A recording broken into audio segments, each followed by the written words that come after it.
बिहार से दो बड़ी खबरें निकल करके सामने आ रही है। सबसे बड़ी खबर तो नीतीश कुमार को लेकर के है।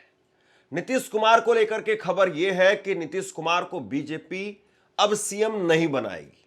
हालांकि ये सवाल तो पहले से ही फिजाओं में तैर रहा था, लेकिन अब चूंकि बीजेपी के पास में नंबर ऐसे हैं तो इसके बाद में माहौल अभी से बनना शुरू हो गया है। लेकिन मुझे लगता है कि करीब करीब 8-10 दिन लगेंगे। 24 तारीख के आसपास आप जाकर के देखिएगा कि शपथ ग्रहण समारोह होगा और उसमें कुछ अलग हट करके होगा। दूसरी बड़ी खबर निकल करके बिहार से सामने आई है, जहां पर लालू यादव की बेटी रोहिणी आचार्य, वो बेटी जिन्होंने लालू यादव को किडनी दी, उनका एक ट्वीट वो सामने आया। और ट्वीट कहें या फिर यूं कहें कि अंदर के परिवार का जो भूचाल था वो निकल करके सामने आया। ये चुनाव हुआ है, इस चुनाव में महागठबंधन के लोग वोट चोरी और एसआईआर और तमाम बातें जरूर कह रहे हैं, लेकिन परिवार के अंदर पर्दे के पीछे क्या कुछ चल रहा था, अंदर की बातें क्या थी। रोहिणी आचार्य, लालू यादव की बेटी जो किडनी देती है, उन्होंने कहा कि मैं पार्टी भी छोड़ रही हूं और परिवार से भी अलग हो रही हूं। ये कितनी बड़ी बात है। परिवार से अलग होने की बात रोहिणी आचार्य वो अपने ट्वीट पर लिखती है। ये ट्वीट देखिए, और इस ट्वीट में उन्होंने दो लोगों का नाम लिखा है। मैं राजनीति छोड़ रही हूं, ये इंग्लिश में ट्वीट किया है उन्होंने। 2:42 पर यह ट्वीट किया आज 15 नवंबर को। मैं हिंदी अनुवाद इसका आपको बता रहा हूं। मैं राजनीति छोड़ रही हूं और अपने परिवार से रिश्ता तोड़ रही हूं। यह वही है संजय यादव, यानी इसके पीछे संजय यादव है और रमीज है जिन्होंने मुझे ऐसा करने के लिए मजबूर कर दिया। अब मैं सारी गलती अपने ऊपर ले रही हूं, यानी इसका सारा ब्लेम मैं ले रही हूं। ये रोहिणी आचार्य कह रही है। अब बताइए इसको आप क्या कहेंगे। ये दो व्यक्ति, संजय यादव के बारे में तो खैर बहुत सारे लोग पहले से जानते रहे हैं। संजय यादव को तेज प्रताप भी जयचंद की भूमिका के अंदर बताते रहे कि वो तो जयचंद है। लेकिन एक और नया नाम जुड़ गया है, रमीज। ये रमीज कौन है, संजय यादव कौन है, इस पर भी हम विस्तार से बात करेंगे। और लालू परिवार के अंदर क्या कुछ चल रहा था, इस पर भी बात करेंगे। लेकिन बीजेपी की तरफ से एक बड़े कद्दावर नेता विनोद तावड़े का बयान सामने आया है। विनोद तावड़े के बयान से अब सवाल खड़ा हो गया है कि क्या नीतीश कुमार नहीं बनेंगे मुख्यमंत्री। बिहार बीजेपी प्रभारी के बयान ने अटकलें बढ़ा दी है। बिहार बीजेपी के प्रभारी विनोद तावड़े से जब सवाल किया गया कि एनडीए की तरफ से बिहार का मुख्यमंत्री कौन होगा, इस सवाल के जवाब में विनोद तावड़े ने कहा कि समय पर सब पता चल जाएगा। विनोद तावड़े के इस बयान ने अटकलें और कयासों को और बल दिया कि क्या नीतीश कुमार बिहार के मुख्यमंत्री नहीं बनेंगे और बीजेपी अपना कोई नेता सीएम फेस के लिए आगे करेगी। विनोद तावड़े ने कहा कि हमने बिहार का चुनाव नीतीश कुमार के नेतृत्व में लड़ा, सीएम कौन होगा इसका फैसला पांचों पक्ष मिलकर के करेंगे। एनडीए में बीजेपी और जेडीयू के अलावा जीतन राम मांझी की पार्टी हम, उपेंद्र कुशवाहा की पार्टी आरएलएम और चिराग पासवान की पार्टी एलजेपी आर वो भी है। यानी अब एक तरीके से ये तो रस्म अदायगी वाली बात है, वरना बीजेपी जिसका नाम का सिक्का उछालेगी आना तो वही है। बीजेपी जिसका नाम लिख करके सिक्का उछालेगी, उसी के नाम का सिक्का, उसी के नाम की पर्ची निकल करके आएगी। अब वो पर्ची किसके नाम की निकल करके आती है? नित्यानंद राय की ही निकल करके आएगी क्या? ये भी जो है बहुत बड़ा सवाल है। बीजेपी कवर करने वाले जो पत्रकार हैं, या यूं कह लीजिए बीजेपी के पत्रकार आप कह लीजिए, हर्षवर्धन त्रिपाठी के आज के 2 ट्वीट देखिए। इन्होंने कहा कि मैं फिर कह रहा हूं कि नीतीश कुमार जी के साथ में बिहार की जनता की सहानुभूति है। नीतीश जी बिहार के ही नहीं देश के बड़े नेताओं में है, लेकिन बिहार के मुख्यमंत्री के तौर पर अब उनका समय पूरा हो चुका है। नीतीश जी यह बात समझ रहे हैं, निर्णय कैसे लेंगे यह देखना है। भाजपा मुख्यमंत्री पद पर कोई निर्णय नीतीश कुमार जी की सहमति से ही लेगी। ये इन्होंने 12:37 पर आज लिखा। इसके बाद में शाम होते होते 6 बजे इनका एक और ट्वीट आया कि नीतीश कुमार को ही भाजपा फिर से मुख्यमंत्री बनाएगी, ऐसा समाचार आ रहा है। मेरा मानना है कि नीतीश कुमार जी के काम को आगे बढ़ाने के लिए नए चेहरे की आवश्यकता है और मुख्यमंत्री अब भाजपा का ही होना चाहिए। नीतीश कुमार के कार्यों को आगे बढ़ाने के लिए भाजपा जदयू का साथ रहना ही होगा।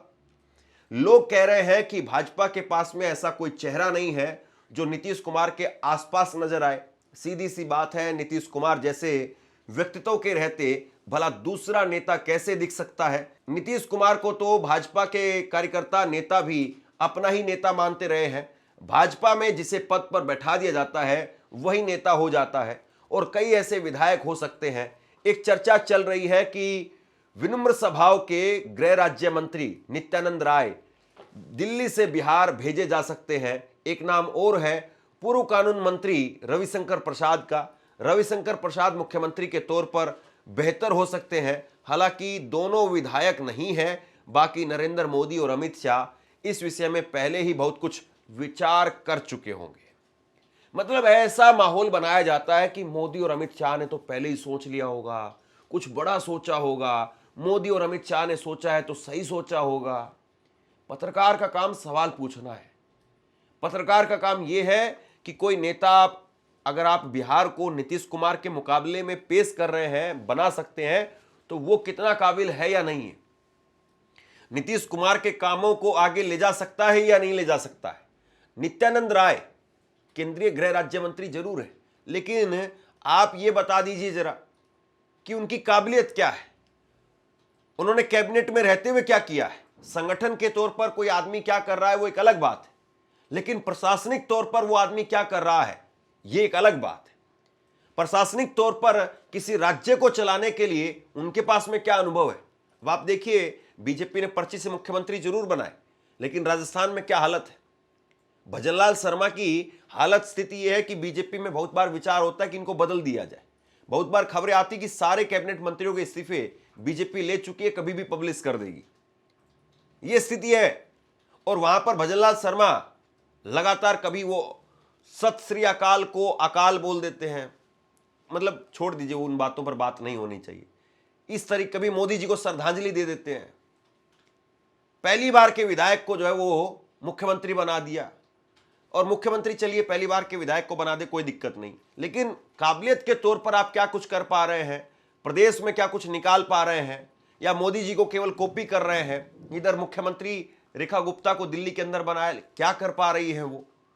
तो जो पहली बार के विधायक हैं, मंत्री वो बने हैं, प्रशासनिक अनुभव उनको कितना है और वो कितना प्रदेश को चला पा रहे हैं। बिहार बड़ा राज्य है और बिहार में चुनौतियां सबसे बड़ी हैं।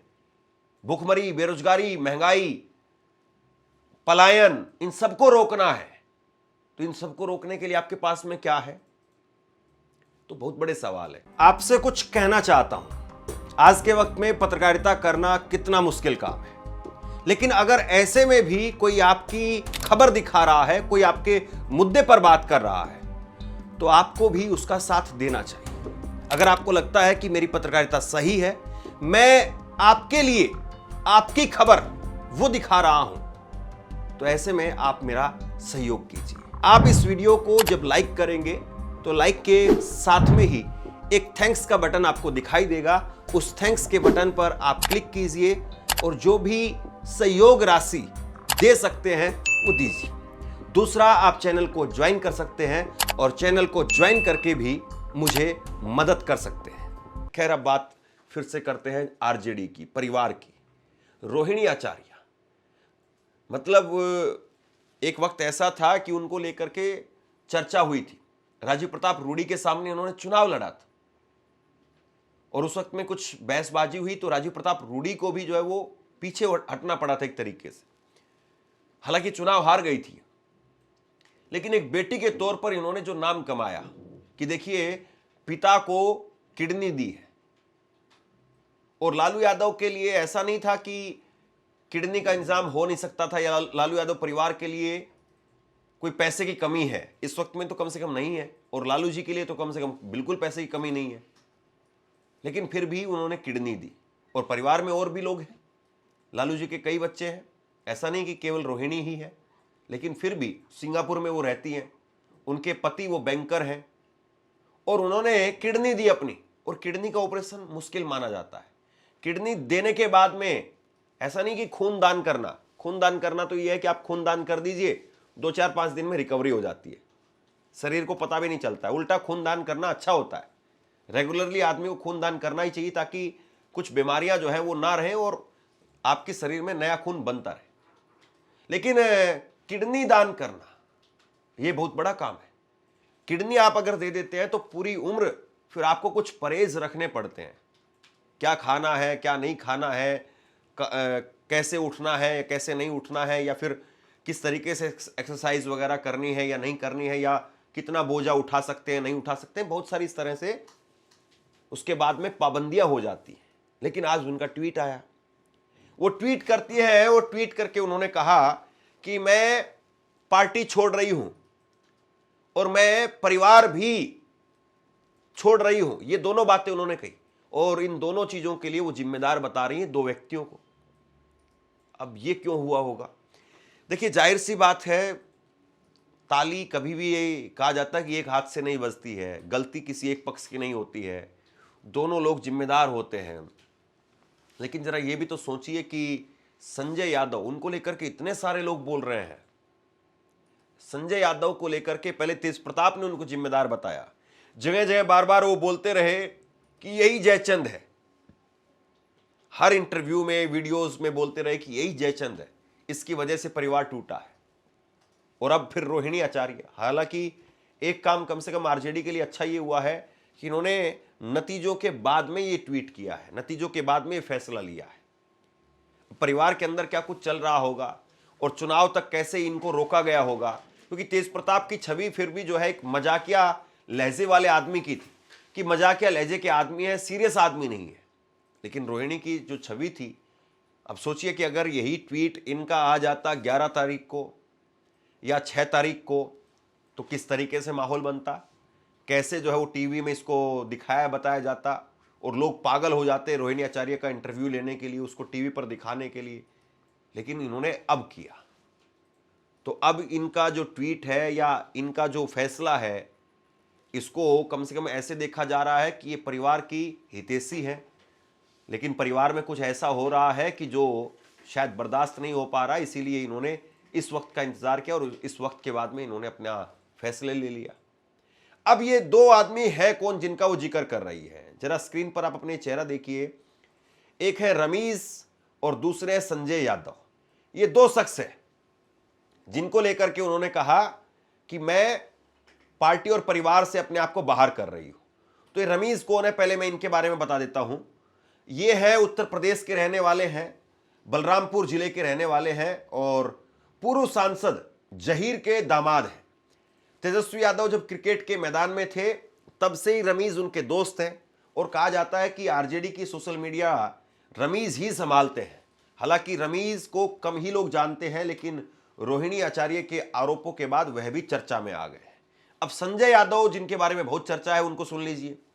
संजय यादव हरियाणा के महेंद्रगढ़ के रहने वाले हैं। कंप्यूटर साइंस में एमएससी और एमबीए की डिग्री हासिल की। डेटा एनालिसिस में, मैनेजमेंट में गहरी पकड़ है इनकी। शुरुआती कैरियर में एक निजी कंपनी के लिए इन्होंने नौकरी की। 2012 में अखिलेश यादव ने संजय यादव की मुलाकात तेजस्वी यादव से कराई। राजनीति और क्रिकेट दोनों में इनकी रुचि है और इसी वजह से ये तेजस्वी यादव के करीब चले गए। 2013 में चारा घोटाले के मुकदमे और संभावित गिरफ्तारी के बीच में तेजस्वी ने राजनीति शुरू करने का फैसला किया। तेजस्वी की राजनीतिक टीम बनाने के लिए संजय यादव को बिहार बुलाया गया और उन्होंने यह प्रस्ताव स्वीकार कर लिया। संजय ने तेजस्वी यादव को पॉलिटिकल स्ट्रेटजी के और कम्युनिकेशन पर सलाह देनी शुरू कर दी। बाद में तेजस्वी यादव ने उन्हें फुल टाइम आरजेडी से जुड़ने का प्रस्ताव दिया और 2024 में संजय यादव राज्यसभा के सांसद बन गए आरजेडी के कोटे से। यानी हरियाणा के महेंद्रगढ़ से आने वाले एक आम शख्स जो कि प्राइवेट नौकरी कर रहे थे और फिर आकर के पार्टी के खासम खास हो गए, राज्यसभा भेज दिया। हालांकि लोग कहते हैं कि जब तक मनोज झा के पास में कमान थी तो मनोज झा के वक्त में आरजेडी की ऐसी स्थिति नहीं थी। हालांकि कहा जाता है, अंग्रेजी में कहावत है कि success has many father, failure has none. यानी जीत के कई बाप होते हैं, जीत को कई लोग उसका श्रेय लेने वाले होते हैं और फेलियर के साथ में कोई खड़ा नहीं होता है। फेलियर के को स्वीकार करने वाला, ये कहने वाला, जिम्मेदारी लेने वाला कोई नहीं होता है। लेकिन लालू यादव के परिवार में क्या चल रहा है, ये बहुत बड़ा सवाल है। क्या संजय यादव वो एक बड़ी किरकिरी बन चुके थे? और सवाल फिर तेजस्वी यादव से कि अगर कोई शख्स इतनी बड़ी किरकिरी बन रहा है, जिसको मान लीजिए कि तेज प्रताप जो मजाकिया लहजे वाले आदमी माने जाते हैं, हालांकि हर आदमी में कई तरह के आदमी होते हैं, वो किस तरीके से कहां किसके लिए रिएक्ट करते हो एक अलग बात है। लेकिन अगर पॉलिटिकली आपको कोई नुकसान पहुंचा रहा है तो उसको साइड में कर देते हैं। वैसे तो आदमी टच में रहता ही आज के वक्त में, फोन पर, मोबाइल पर, हर तरीके से आदमी चाहे तो बिल्कुल, अब प्रेमी प्रेमिकाएं बिल्कुल अलग अलग होते हैं। वो 100 किलोमीटर दूर अपने घर में बैठा होता है, वो 100 किलोमीटर दूर अपने घर में बैठी हुई होती है, लेकिन फिर भी दोनों साथ में ही होते हैं। इतनी दूर रहने के बाद में भी दो जिस्म एक जान की तरह से मोहब्बत होती है। अगर मान लीजिए कि संजय यादव अच्छी तरह से काम कर रहे थे, तेजस्वी यादव के लिए काम कर रहे थे, साइड में होकर के भी काम हो सकता था। यही संजय यादव एक कार्यक्रम में जो है वो कहते हैं कि आप मुख्यमंत्री बनने के बाद में पहला फैसला कौन सा लेंगे।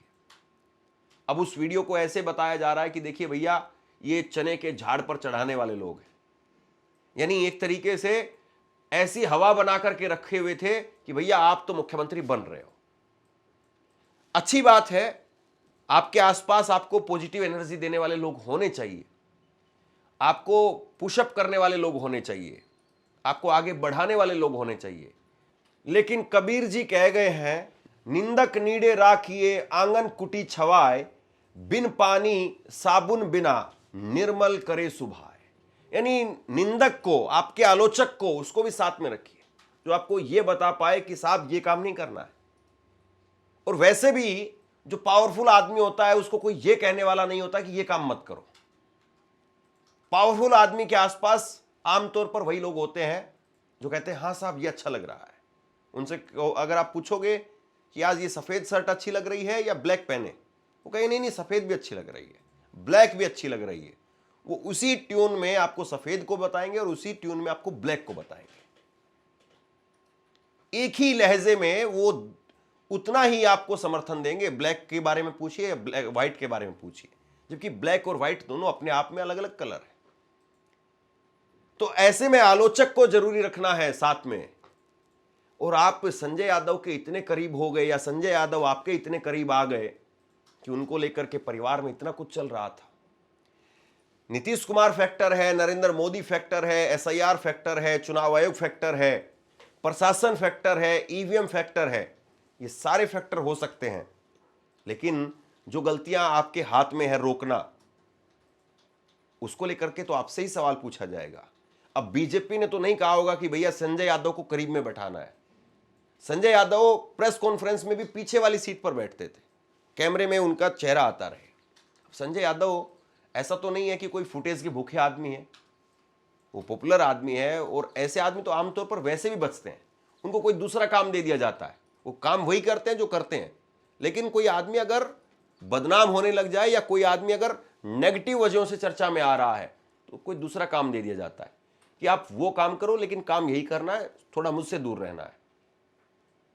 या फिर कैमरे में उनसे एक हिदायत दे दी जाती है कि भैया हेलीकॉप्टर में मेरे साथ नहीं उतरना है, मेरे बाद में 10 मिनट 5 मिनट बाद में आना है, ताकि कैमरे में एक साथ में तस्वीर ना आए। अगर साथ में रहेंगे तो प्रेस कॉन्फ्रेंस में 4 कुर्सी छोड़ करके बैठ जाना, अगर कहीं चल रहे हैं तो 2 आदमी छोड़ करके चलना। बस सिर्फ 2 ही मिनट के लिए तो आप अलग कर रहे हैं ना।